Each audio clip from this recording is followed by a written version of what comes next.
Hey everybody, this is Nick from nickwilt.com, and welcome to my review of Luminar 3, a photo editing and organizational tool that touts itself as an alternative to Adobe's Lightroom. Unlike Lightroom, Luminar is a one-time only purchase, doing away with Adobe's rather annoying subscription-based service, and for a one-time purchase of $70 US, you can get a fully functional RAW editor with much of the same functionality as Lightroom for a fraction of the cost, and for a limited time, viewers of this video can save up to $10. Stay tuned to the end of the video to find out how.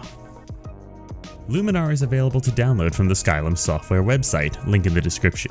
After downloading, the install process is pretty straightforward. Once installed, you'll be greeted with a setup window prompting you to tell Luminar where your photos are located. I personally like to keep my RAW files in a separate folder, so I made sure to change this during setup. This is part of Luminar's unique automatic import process. Luminar works in sync with your file system, and therefore any changes done to the folder where your photos are saved will automatically be reflected within Luminar's file manager. This has the added benefit of automatically importing photos and RAW files. After completing the setup process, you will be greeted with the standard Luminar window, which should look familiar to you if you've used other tools such as Lightroom. At the top, you have a button that will allow you to import photos, just in case you want to import any photos outside of the photo that was chosen at setup. Next to that, you have the controls for the single image view and the gallery view. Single image view will allow you to begin editing a single image, whereas the gallery view will show you thumbnails of every image in that corresponding folder. Next to that, you have the controls for the various other UI elements, such as hiding the image thumbnails or the other various side panels, as well as the zoom controls. The actions for cropping, as well as the clone stamp tool, can be found under the Tools drop-down menu, which provides easy access while at the same time keeping them out of sight. But I would say my favorite new addition would be the image preview buttons. There are two of them. One that when held down shows you the original unedited image, and another which brings up the slider in the middle of the image. This slider allows you to see the before and after versions of the image simultaneously, allowing you to move it around and see the effects of your edit. On the right hand side of the window, you have three different side panels. The library panel will allow you to interact directly with the file system, and the edit panel houses all of your edit controls. The info panel shows the camera info associated with each individual image, and of course the button at the far right controls your export options. Next, let's talk about Luminar Looks. At the bottom of the screen, you'll notice this film strip with what appears to be Instagram filters. There's a variety of different looks to choose from, which all give a preset look to your image. Some of these work pretty well and can serve as inspiration for a particular look that you'd like to achieve. However, in my opinion, they can never come close to manually editing your images. While they were fun to play around with, I mainly choose to hide the looks panel. In terms of a manual edit, I was not disappointed. I chose mainly to work in the professional workspace, which gave me access to all of the functions and sliders I wanted, and surprisingly it felt very familiar. It almost felt like I was using Lightroom again, and honestly, that's just what I wanted.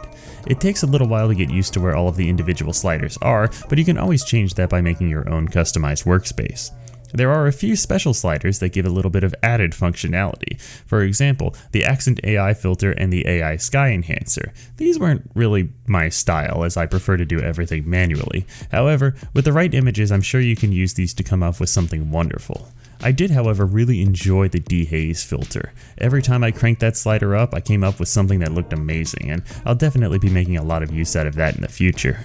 I'm also really glad to see an easy-to-use clone stamp tool featured. To be honest, I never really liked the way Lightroom handles this feature, and I've always saved that for the end of my edit and done all of the clone stamping in Photoshop, and thankfully, Luminar brings a Photoshop-like clone stamp tool experience, and it can get the job done really nicely.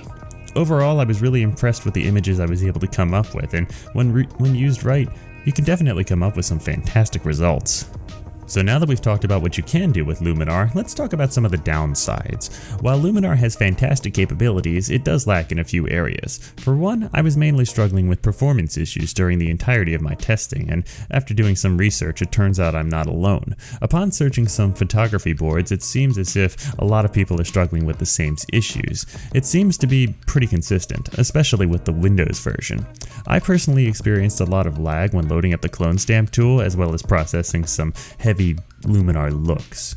My main problem, however, was with that automatic import feature. Now don't get me wrong, I think it's great to have all of your photos synced with the file system, however it slowed down performance a lot, and I was only importing 4 raw files at a time because I was only using this to demo the editing features. Now imagine what that would happen if I used my typical import of over 90 raw files. I was considering that I might be having these issues due to my computer's low specifications. My laptop isn't exactly the strongest machine out there. However, apart from importing, cloning, and using Luminar Looks, I wasn't having that bad of a performance. However, I would definitely check your system's specifications before trying it out. I first tried installing Luminar on my older 2011 iMac, and it completely crashed the entire computer, so definitely do your research before buying and make sure that your computer can handle it, because it does seem like it's built for higher specified computers. There is hope, however. While I was still writing the script for this video, I received an email from the developers and details about the most upcoming Luminar version, and it should be released sometime after this video goes public.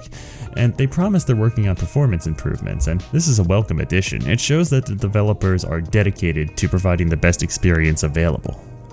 Overall, I really enjoyed using Luminar. It provides all the features I've come to love from Lightroom into a cheaper and more affordable package, and it even has some additional features that'll make my editing experience a lot more enjoyable. It still is a relatively young product though, meaning that there will be some bugs, but with new updates coming out frequently, it can only get better. If you would like to try Luminar 3, you can download a free trial from the link in the description, and if you're interested in purchasing, for a limited time, viewers of this video can save $10 at checkout when using the code NWILT2019. I'd like to thank all of the good folks over at Skylum Software for providing me with a copy for Luminar, and as always, I'd like to thank all of you for watching. Happy editing and have a wonderful day.